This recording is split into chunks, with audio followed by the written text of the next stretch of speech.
Hey there, and welcome to Large Format Friday. I'm your host, Matt Marrash. If this is the first time you're stopping by the channel, there's a playlist of our entire third season of LFF. If you haven't subscribed yet, each and every Friday, we're gonna be here and we're gonna be chatting about something large format. You can see behind me, there is a lot of woods, and that's because we are way down south from Columbus, Ohio. We're still in Ohio, but we are down in Bainbridge, Ohio, at the Rocky Fork Gorge, and this is a state nature preserve that's also shared with a private preserve system. We're right along the Rocky Fork Creek, and we're gonna have a little bit of hills and a little bit of water today. It's undergoing some restoration, and it's a beautiful place that I barely ever see any other people at, and I want to show you some of its cool natural features. So I'm gonna hit the trail, and we'll see you down there.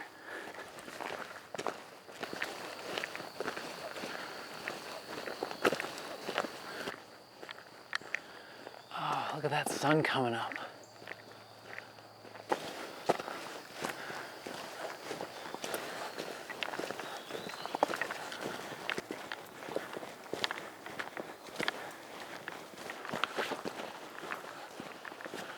Okay.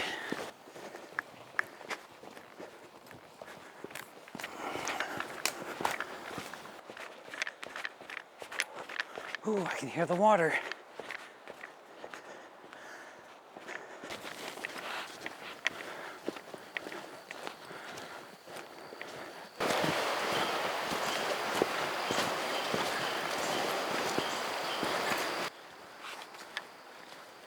Oh, wow. All right. Hey, we're here. These big rock formations behind me, those are the Three Sisters. You can see how thousands and thousands and thousands of years of water flowing through here has created these neat little outcroppings, and this has got to be the shallowest I've seen the water come, which actually kind of lends itself well to the shape of these rock formations. They make these neat little arches, and you can see the glowing, riffling water coming through them. So I'm going to do a few shots here. I'm going to do my warm-up shot and try to get a few different perspectives and really leverage this diffused light before the direct sunlight starts beaming in right on the rocks. All right.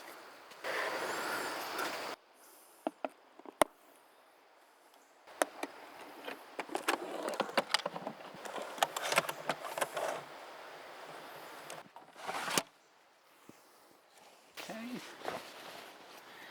And let's start off with a standard lens.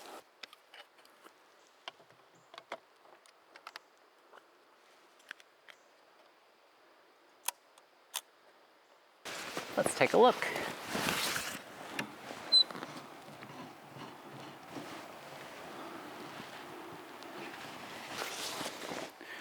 So this lens I'm working with here, my G Claron, it has a huge, huge image circle. This is a process lens, and it's really good for covering ultra large format. But for 8x10, that just means I have lots of room to start applying my camera movements. In this case, I'm gonna do a whole heck of a lot of rise. What rise is gonna do is it's going to shift where that projected circle of light is, virtually giving me a higher perspective. I've got some really, really, really bright blue sky coming in because it is a clear sky day today, but we can handle that with a graduated neutral density filter. This is gonna allow me to just account for that corner of stray light. So every time I break out one of these filter holders, people ask me, oh, which one is this? It doesn't matter which one it is. This is the Benro. It's because that's the one they carry at Midwest Photo where I work, and it does fine. As long as it has the right size adapter, or it can be adapted to your size lenses, that's the most important part. And that has tamed just enough of the corner. Let's get a meter reading. I've had a few folks ask about this Ravenni. This is the production model. I'm still testing it. Probably before the end of season 3, I will have a review or an overview of this updated meter, but so far it's great. If you pre-ordered one, you got more than probably what you paid for, so good job. By the way, I am using same old Delta 100 that we tested earlier this spring at the beginning of season 3, and keeping it consistent, rating it at ISO 125 and just finding my correct zones. And we're gonna find let's find a zone 5. 2 seconds.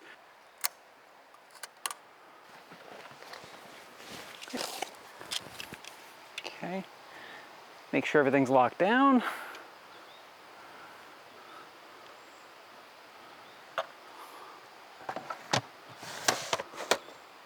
You know what, we're gonna call in an audible. We're gonna go 8 seconds. I need one more f-stop. Okay, and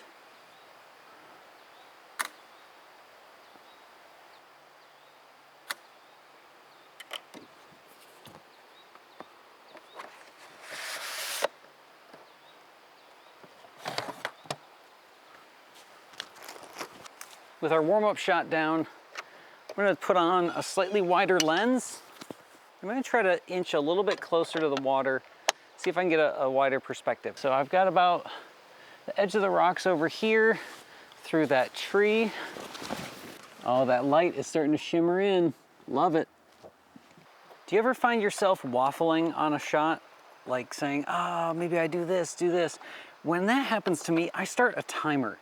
And that timer only lasts about 5 minutes. So if I can't come to a conclusion about all the stuff I'm waffling on, I will just pick up the camera and move on. There's no good that's gonna come of me going back and forth and back and forth. I'm already here, I'm already seeing, I've taken the warm-up shot, change it up. I've got our wide set up, and I've got the filter holder on here again because I have even more sky, clean blue sky with a little bit of backlight, so I'm trying to knock that back as far as I can. The vignette of the lens will still not be enough, so I'm hitting it with another 2.5 stops of soft grad ND. All right, and I don't think our exposure's changed much, maybe by half an f-stop, but we're gonna meter it out anyway. Find that same zone 5 I had last time, and we're right at the same. And it definitely feels like I need to lock something. There we go. Good. Let's get her loaded up.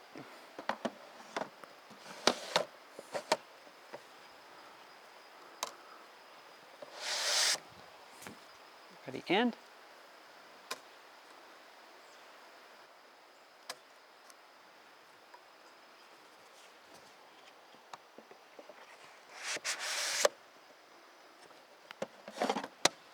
so one of the reasons I'm really working this scene with the three sisters here is I usually am not at this part of the trail so early, but the light right now is pretty awesome. With how low the water is, I'm getting a really cool gradient on these rocks, and I'm able to get just a little more texture out of them. So again, I'm working it because I've got the light to my advantage, and I've probably mentioned this on the channel before, but you've already spent the money on the camera gear. We've already hiked 2 miles here to get here. We might as well take an extra shot. Yes, it's $5, $10, whatever it is. It doesn't do me any good unexposed. Let's lock all this. Okay, and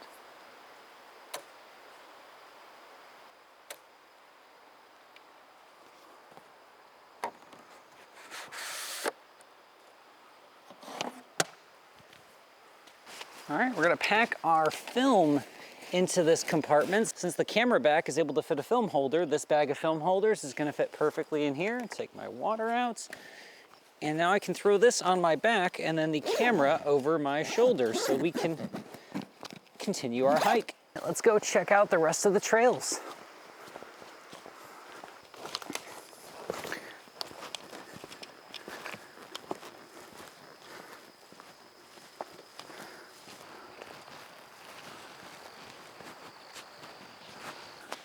Oh, hey, by the way, thanks for watching. And for those of you that are giving the thumbs up and subscribing to the channel, it means a lot.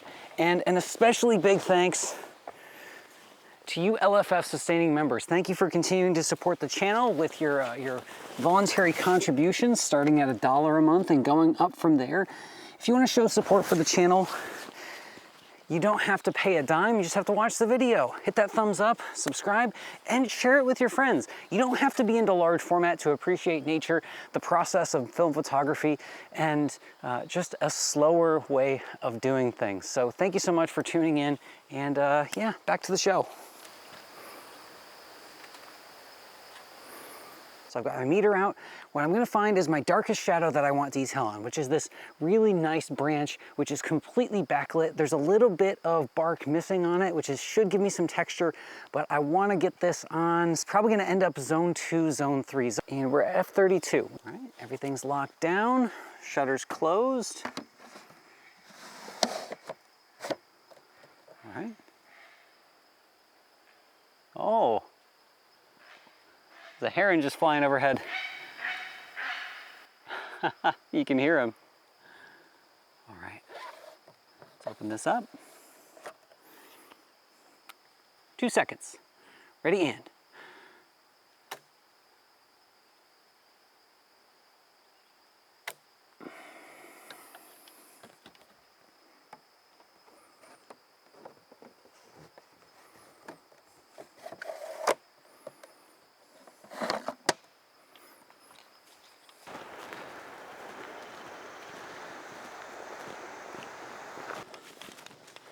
Oh, Valley of the Ancients next.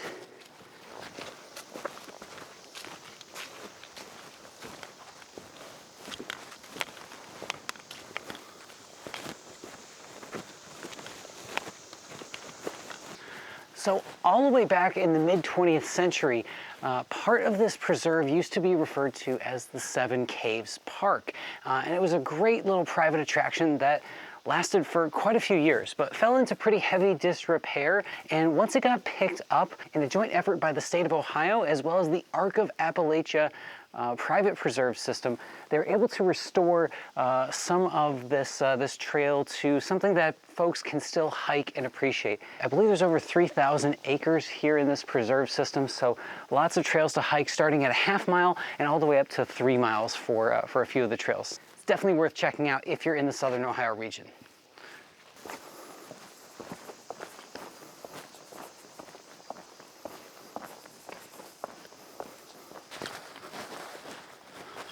Oh, yes. Wow.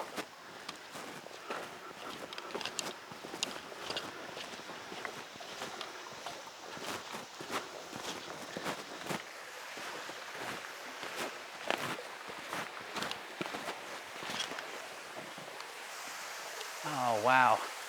Yeah, we're gonna set up and take a shot. I've already shot this waterfall quite a few times before. The light's just great. The falls are a little smaller than I'm used to seeing them, but the light is a lot more even, so I think this should work to my advantage. So working with this really neat sloping rock face presents some interesting challenges. One where you want to have a tripod you know pretty well how to use and can adjust and shift its center of gravity by changing the angle of the legs. So even though working at the side of the rocks is a challenge here, the slope of the rocks also presents a unique opportunity. I can use this as a chance to start utilizing some camera movements. In this case, I have this lovely green depth that's kind of showcasing more of the carving of the rock from the water. And in order to follow this curve along, if I try to use a high F number, I'm gonna have a super long exposure. But because I have a wide lens, which already gives me lots of depth of field, I'm going to utilize some large format swings. So I've got my composition where I like it. I'm gonna focus to my far, which is the green in the distance, and then I'm gonna swing to my near. And the rocks are here, so I'm gonna swing towards those rocks gently. And this camera does not have asymmetrical movements, meaning I need to apply some swing.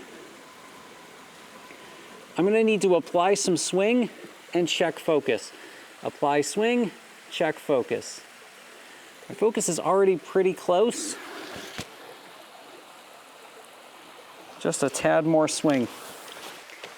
And you don't need to do much. A little movement goes a long, long way. I've only got about 5 degrees of swing here.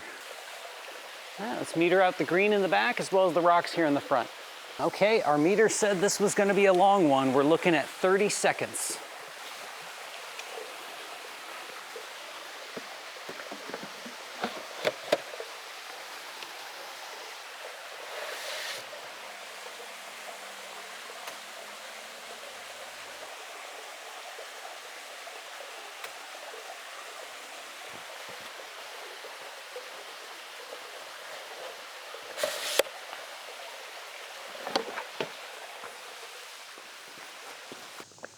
Oh man, something really, really cool just happened.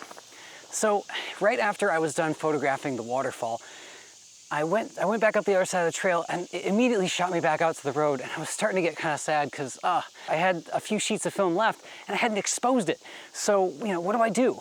Well, while I was walking by the museum, which is just back that way, I heard a lady say, "Is that an 8x10 camera?" And I know, when you're out on your own and you're just kind of like in the zone and trying to focus on things, it can be really hard to accommodate folks and kind of answer any questions about large format. And it turns out Mary and Roy, the couple that pointed out my camera, are both photographers. A real black and white darkroom printer hiking out here on the trail. And you don't find out those cool things if you don't engage with people and talk to them and drum up a conversation. So Mary used to shoot with a 4x5, so she'd never tried 8x10 before. So I had her look under the dark cloth, and then I asked them if they wanted to stand for a portrait. So I grabbed a portrait of those two, and I'm gonna shoot them an 8x10 contact print, because you have to share the love with film photography, and this is all part of sharing the joy of photography and appreciating the process that is large format and black and white film photography. If you have any questions about the large format photographic process, feel free to drop those down below in the comments. And for those long form questions, you can always shoot me an email, largeformatquestions@gmail.com. Thanks again for stopping by, and we'll catch you next week for more LFF.